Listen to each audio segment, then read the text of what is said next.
당신은 한국 선교사이다. 지혜 있는 자는 궁창의 빛과 같이 빛날 것이요 많은 사람을 옳은 대로 돌아오게 한 자는 별과 같이 영원토록 빛나리라. 다니엘서 12장 3절 말씀. 우리가 세상을 살아갈 때 가장 복된 두 가지가 있습니다. 그것은 하나님의 자녀가 되는 것과 복음을 증거하며 사는 삶입니다. 복음은 사람들을 구원하여 하나님 자녀가 되게 하는 하나님의 능력이기 때문입니다. 어떻게 하면 그 복된 자의 자리에 거할 수 있을까요? 삶의 목적을 예수님께 주어야 합니다.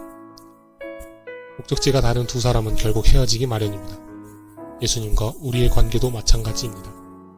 이제 예수님과 헤어진다는 것은 있을 수 없다고 생각된다면 예수님과 우리의 목적이 같은지 점검해야 합니다. 많은 그리스도인이 하나님께서 주시는 선물에는 관심이 많지만 정작 예수님에게는 마음이 없을 때가 많습니다.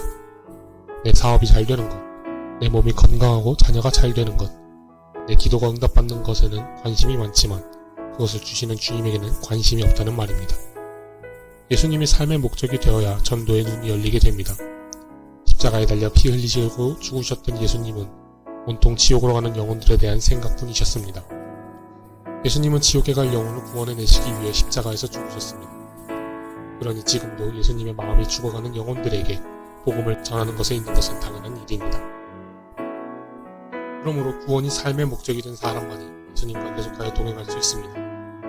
사도 바울의 목적은 오직 예수님이었고 예수님이 기뻐하시는 일을 이루는 것이었습니다. 그것이 하나님께서 사도 바울을 통해서 그토록 놀라운 전도의 역사를 일으키신 이유입니다. 다음 성경 구절에서 보여주는 사도 바울의 소원은 무엇입니까? 고린도전서 10장 31절, 빌립보서 1장 20절에서 21절, 고린도후서 5장 9절. 하나님은 오직 예수, 오직 영혼 구원의 마음을 가진 자를 주목하십니다. 빌립보서 3장 7절에서 9절을 보면 사도 바울은 좋은 배경, 학식, 신분 등 모든 것을 배설물처럼 버렸습니다. 그것은 오직 그리스도를 알고 얻으려는 한 가지 소원 때문이었습니다. 어떤 사람들은 오직 예수, 오직 전도는 너무 극단적인 것이라고 생각할지 모릅니다. 그러나 이것은 우리 자신을 잘 몰라서 하는 말입니다. 우리의 본성은 연약하고 게으릅니다. 그러므로 오직이라고 해도 흔들릴 때가 많습니다. 전도도 하고라는 자세로는 전도하기가 매우 어렵습니다. 한국 개신교 최초의 순교자인 토마스 선교사는 대동강 모래사장에서 처형을 당했는데 그의 목을 치려는 포졸 박준관에게 성경을 전하며 예수, 예수, 예수 하면서 순교의 피를 흘렸습니다.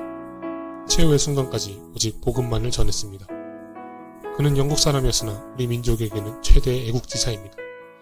그가 이 민족의 영적 죽음을 일깨웠기 때문입니다. 이보다 더 큰 선물은 없을 것입니다. 당신에게 오직 전도, 오직 기도, 오직 순종이라는 자세가 있습니까? 만약 없다면 그 이유가 무엇입니까? 전도자가 누릴 축복을 바라보아야 합니다. 다음 질문에 답을 쓰세요. 마고복음 16장 20절은 전도자에게 어떤 복을 주시겠다고 약속하셨습니까? 다니엘서 12장 3절은 전도자가 어떤 복을 받을 것이라고 말씀합니까? 역사는 반드시 모든 민족에게 복음이 전파된 후 주 예수께서 다시 오심으로 끝이 납니다. 그래서 전도자가 제일 귀합니다. 하나님께서는 천사에게도 이 일을 맡기지 않으셨습니다. 세상에서 성공하고 명예나 권세를 얻는 것보다 더 귀한 일이 전도자가 되는 것입니다. 믿음이 좋은 연대장 부인이 있었습니다. 그녀는 처음부터 신앙생활을 한 사람이 아닙니다.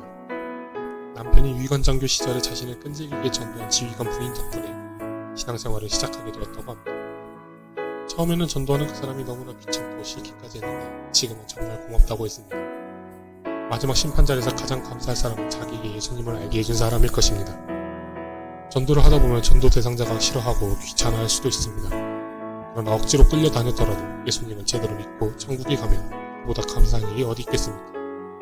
그러나 한두 번 부정적인 반응에 전도를 포기한다면 마지막 때 우리를 향하여 이렇게 부르짖을 사람들도 있다는 사실을 기억해야 합니다. 그때 왜 좀 더 나를 강권하지 않았나요? 김지선님, 정권사님, 왜 나를 강권하지 않았나요? 여보, 왜 나를 좀 더 강권하지 않았소? 혹시 지옥에서 당신에게 왜 그때 더 강권하지 않았느냐고 원망할 사람이 생각나진 않습니까? 기억나는 사람이 있다면 써보세요. 한국으로 파송된 선교사라는 의식이 분명해져야 합니다. 오직 성령이 너희에게 임하시면 너희가 권능을 받고 예루살렘과 온 유대와 사마리아와 땅끝까지 내 증인이 되리라 하시니라. 사도행전 1장 8절 말씀. 이 말씀에서 너희는 이 말씀을 직접 들었던 예수님의 제자들만을 말하는 것이 아닙니다. 예수님을 믿는 모든 사람들이 포함됩니다.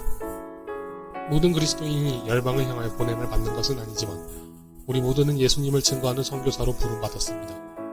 선교비를 교회에서 지원해주는 선교사가 있는가 하면 우리는 자비량 선교사입니다. 선교만 전념하는 선교사가 있는가 하면 우리는 일과 직업을 가진 전문인 선교사입니다. 피부색, 언어가 다른 나라에 파송된 선교사가 있는가 하면 우리는 똑같은 외모와 언어를 쓰는 곳에 파송된 선교사입니다. 우리는 한국에 파송된 선교사이고 가정과 이웃, 직장, 학교가 하나님께서 허락하신 선교지입니다. 교회에서의 신앙생활이나 신우의 활동은 열심히 하는데 직장에서 일할 때는 그렇지 못한 사람들이 있습니다. 직장이 선교지라는 인식을 하지 못했기 때문입니다. 직장이 선교지라고 생각하면 사람들과 관계를 잘 맺는 것도, 경영진들이 보기에 일을 열심히 하는 것도 선교라는 것을 알게 됩니다. 한국교회 초기에 감동적인 전도 일화가 있습니다. 경동 제일교회에 엄영수라는 분이 있었는데 영수라는 직책은 오늘날 장로에 해당되는 직책으로 예배당도 짓고 관리도 하며 교회를 위해 일평생 수고하는 사람입니다. 그의 직업은 왕손을 모시는 마부였습니다. 하루는 왕손을 모시고 지방으로 여행을 가는 길에 나으리 예수 믿으시죠? 라며 전도를 했습니다. 왕손이 그에게 물었습니다. 아니, 내가 예수를 믿느냐? 예, 그렇사옵니다. 한 3년 되었습니다. 저는 예수를 믿고 마음이 너무 기쁩니다. 그 말을 들은 왕손이 마부에게 빈정거리며 물었습니다. 예수님을 믿으면 너 같은 상놈이 양반이라도 된다더냐? 그때 엄영수가 말했습니다. 나으리, 예수 믿는 도리는 그런 것이 아닙니다. 제가 양반 되기 위해 예수 믿는 것이 아니라 마부 노릇을 잘하기 위해 예수 믿는 것입니다. 이 말이 왕손의 마음에 깊은 감동을 주었습니다. 그리고 그의 마음이 열려 예수를 믿게 되었는데 훗날 승동교회의 목사가 되었다고 합니다. 하나님께서 파송하신 당신의 선교지는 어디입니까? 그곳에서 어떻게 하면 선교를 잘할 수 있을까요?